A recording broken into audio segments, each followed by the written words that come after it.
Bonjour, bonsoir et bienvenue à l'émission Anecdote de la CG Ministry, maison de célébration qui est dirigée par la servante de Dieu Christine Mouchalamé.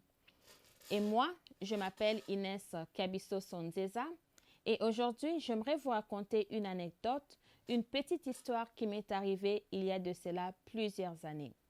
Et j'espère que par cette histoire, une personne sera réconfortée et ça pourrait aider une personne à prendre de bonnes décisions lorsque on fait face à l'anxiété. Et vous savez, il y a un moment dans la vie où tout le monde peut passer par des situations ou des périodes stressantes, des situations très difficiles qui peuvent facilement nous conduire vers l'anxiété. Et pour mon cas, je venais à peine de finir le collège.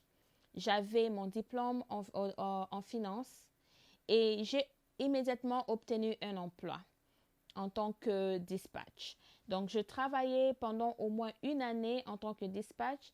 Je n'étais pas vraiment satisfaite. Alors, j'ai pris la décision de retourner aux études, d'aller à l'université, afin d'obtenir mon bac en finance. Alors, j'ai commencé mes démarches, j'ai fait l'application parce que vous savez, lorsque vous avez déjà fait vos études au collège, vous n'avez pas à recommencer à zéro à l'université. Donc, un programme de 4 ans, normalement, tu vas à troisième année et quatrième année et ensuite, c'est la graduation. Donc, j'ai fait ma première demande et l'application a été refusée. Comme raison, ils m'ont dit que je devrais recommencer à zéro. Je n'ai pas compris pourquoi, mais je n'ai pas fait un problème parce que j'aimais étudier. Et alors, je refais la demande pour une deuxième fois pour le même programme et l'application a été encore rejetée sans aucune raison valable. Bon, je n'ai pas pris ça en considération. Je dis non, pas de problème. Je vais encore réessayer l'année prochaine. Donc, je continuais à travailler et en même temps, j'ai obtenu un autre emploi dans une banque en tant qu'assistant manager. Donc, je travaillais pendant encore une année. Donc, je faisais deux travails à temps plein. En tant que dispatch, je travaillais de 22 heures à 6 heures le matin et j'allais vite à la maison, je m'échange, je commence à la banque de 9 heures à 17 heures. Donc, ce qui faisait que je ne dormais presque pas pendant au moins une année. J'ai commencé encore, j'aurais pris le démarche pour les études parce que j'ai compté vraiment continuer mes études. Encore une fois, l'application a été refusée. Là, ça commençait déjà à me stresser. Je me suis dit, OK, pas de problème, je vais carrément changer de maîtrise. C'est que je fais. J'ai envoyé la demande encore à l'université. Une autre fois, ça a été refusé sans aucune raison valable. Et là, je commençais à développer en moi de l'anxiété parce que je me disais que rien ne marchait. Je constamment commençais à avoir des pensées négatives. Et à partir de là, je commençais vraiment à souffrir. Je me disais que rien ne marchait dans ma vie, non pas seulement pour l'application de l'école, mais tout autre domaine de ma vie, il n'y avait vraiment pas de bons résultats. Et cela a joué vraiment, vraiment, vraiment un rôle en mon estime de soi parce que je me disais que je n'étais bonne à rien. Et là, je commençais à avoir des crises de panique. Ça m'arrivait très souvent.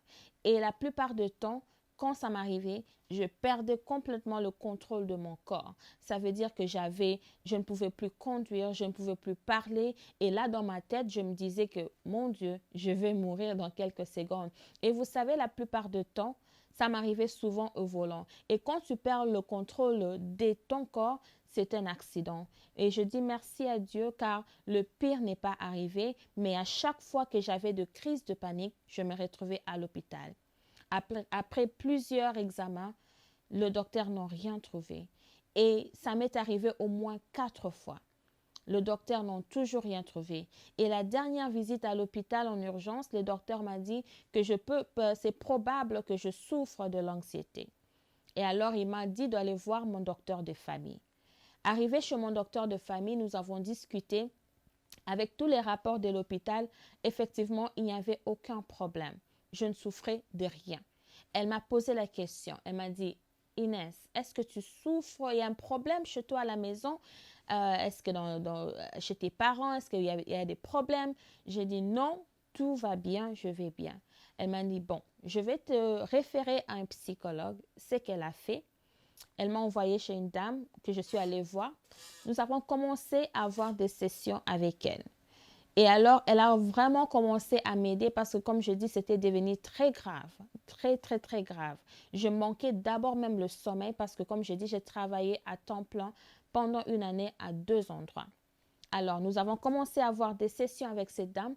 Elle m'a vraiment aidé à déraciner toute pensée négative que je nourrissais en fait du jour au jour. Elle m'a fait voir, elle m'a fait comprendre que tout ce dont je traversais, ça commençait d'abord dans ma tête et que je devais reprendre le contrôle de mes pensées. Et cela va changer de choses. Alors, nous avons fait des sessions avec cette psychologue pendant au moins 6 mois. Et du jour au jour, elle voyait qu'il y avait vraiment de l'amélioration, même dans ma manière de parler. Parce qu'au début, j'étais tellement négative, comme je dis, rien ne marchait. Alors, elle a commencé à voir l'amélioration et elle m'a dit que tout se trouve dans mes pensées. Et je devais reprendre le contrôle de mes pensées. Et à chaque fois que je ressens l'anxiété monter au-dedans de moi, que je puisse essayer de le surmonter par des pensées positives. Me dire souvent que je suis bon, que tout allait marcher. Donc, cela a commencé vraiment à m'aider à surmonter l'anxiété. Ce n'était pas facile parce que je souffrais de cela pendant plusieurs années. Mais avec l'aide de cette psychologue, j'ai dû surmonter l'anxiété. Jusqu'à présent, j'utilise toujours ces astuces qu'elle m'avait données à l'époque, afin que je ne puisse pas me laisser emporter par des stress, par des soucis qui peuvent me conduire à l'anxiété. Alors, vous savez, l'anxiété, j'ai pris quelques notes ici. L'anxiété peut susciter une variété de symptômes qui peuvent être physiques ou psychologiques, je veux dire.